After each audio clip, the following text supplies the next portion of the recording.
Koppel, host of the Time for Coffee podcast, where you get firsthand career advice into the jobs and industries that interest you the most.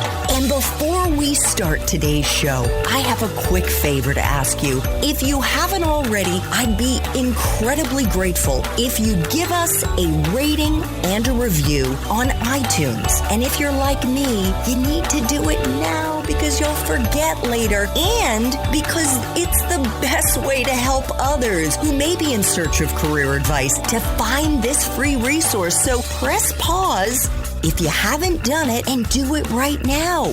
I'll wait. Thanks so much and enjoy today's show. Hey there, Java Junkies. Welcome to another K-Cup mini episode of Time for Coffee. By the way, K-Cups come in 3 sizes, single, double, and triple shots, or roughly 1 minute, 5 minutes, or 10 minutes in length. So if you don't have time to throw back an entire caffeinated career conversation, these K-Cup mini episodes of T4C can give you a quick caffeinated fix, whether you're on the go or you only have a few minutes to binge. So grab your mug and take a chug, because it's time for a caffeinated career triple shot K-Cup with my guest, Marcus Chan.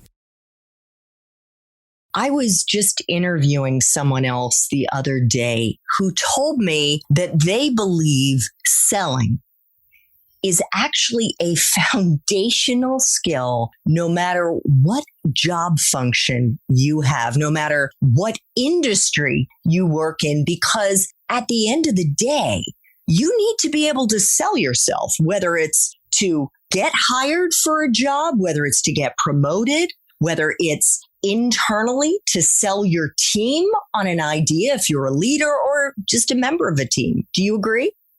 100%. Selling is simply being able to influence and communicate. That's really all it is. And this applies across the board, right? So whether you are a doctor selling to a patient while they need a certain prescription or procedure, if you are a parent selling to your kid why they do certain things, or a teacher selling to a student, or maybe some people say, well, I'm an accountant. I don't do any selling in my role. Well, I guarantee you probably sell certain concepts to your boss, whether you want to sell a certain change in policy or change in procedure or to get a raise.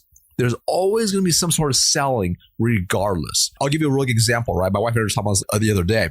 So historically, speaking, or traditionally speaking, when you're calling when you have tech issues, you call an IT at your company. And you're calling, most of the time they're engineers, so maybe they're not as good at communicating, if you will. And usually it's not a good experience. But those who understand that they are selling their expertise, if you will, they can communicate really well, and they can really communicate well, and they can influence properly and make that person feel very confident whatever they are doing is going to solve their IT issue.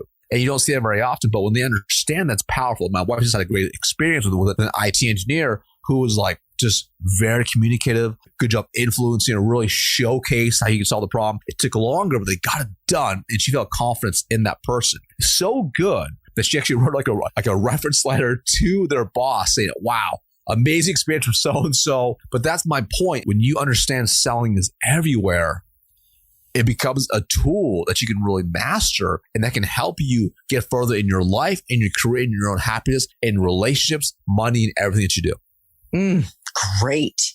So before we get into what you're doing now with the Venli Consulting Group, I thought maybe we could rewind the clock to when you were in college, Marcus. You went to the University of Oregon, to the Lundquist College of Business, where you majored in marketing and Chinese. Did you know what you wanted to do with that major when you graduated?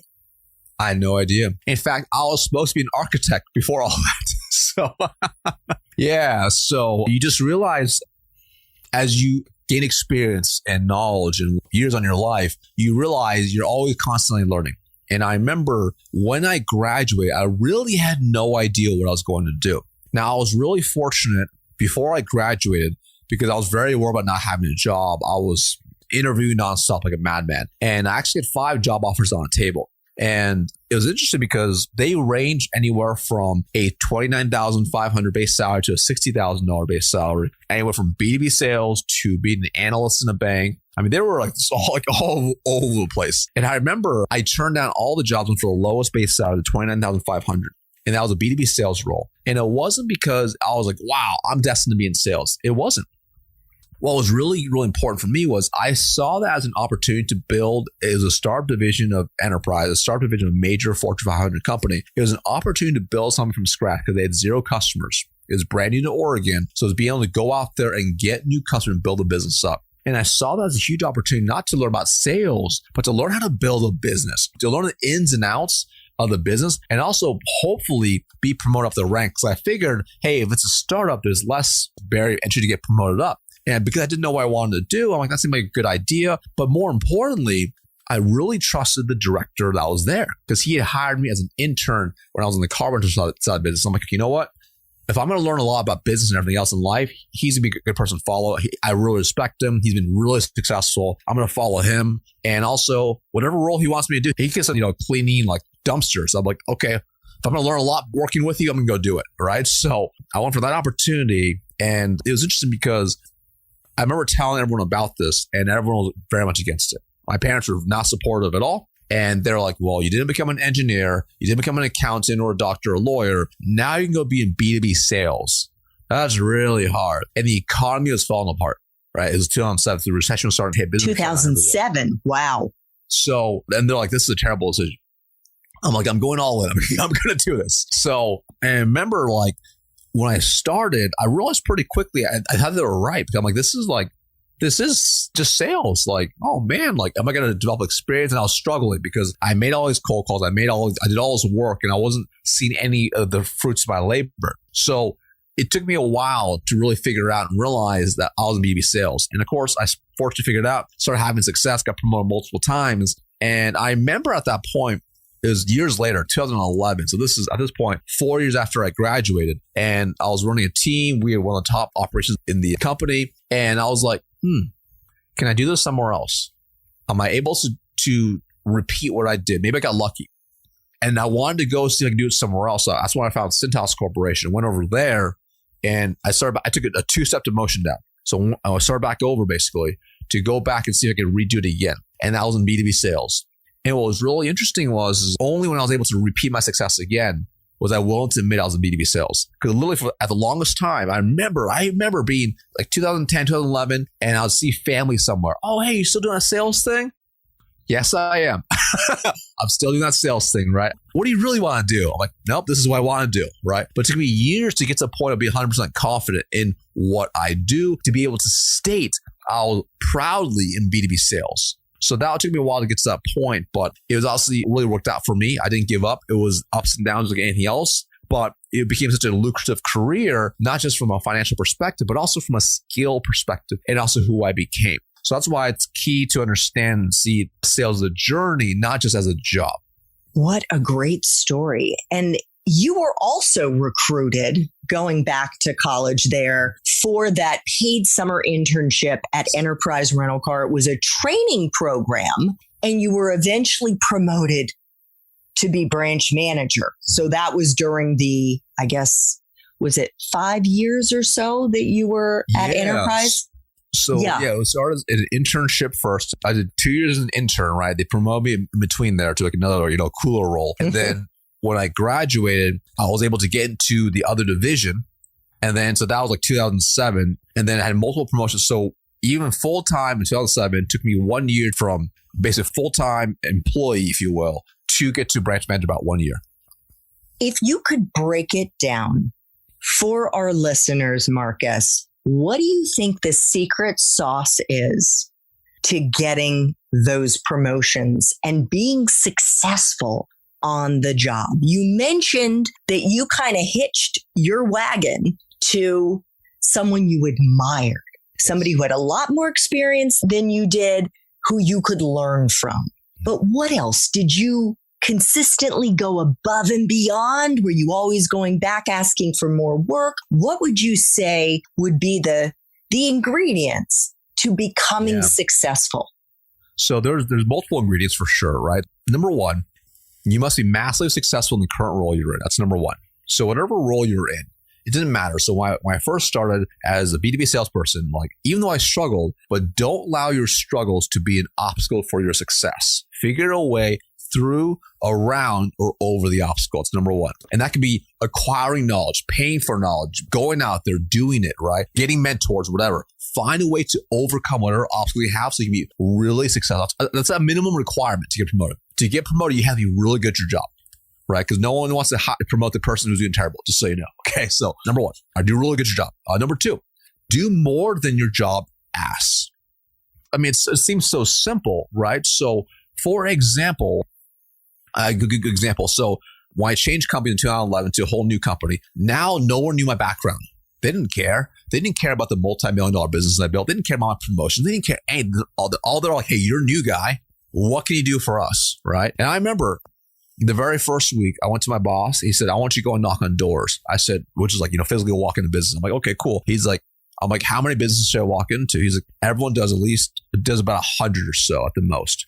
Do at least 100. Okay, no problem. I walked into over 300 businesses by foot that week.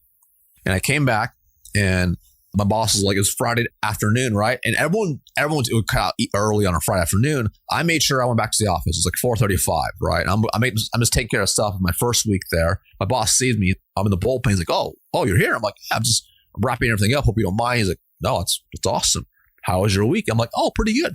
He's like, so how many places did you walk into? And I'm like, I did over 300. He's like, what? Oh yeah, I did over 300. He's like, no, you didn't. I'm like, well, you told me 100. I wanted to exceed your expectations, so I did 300.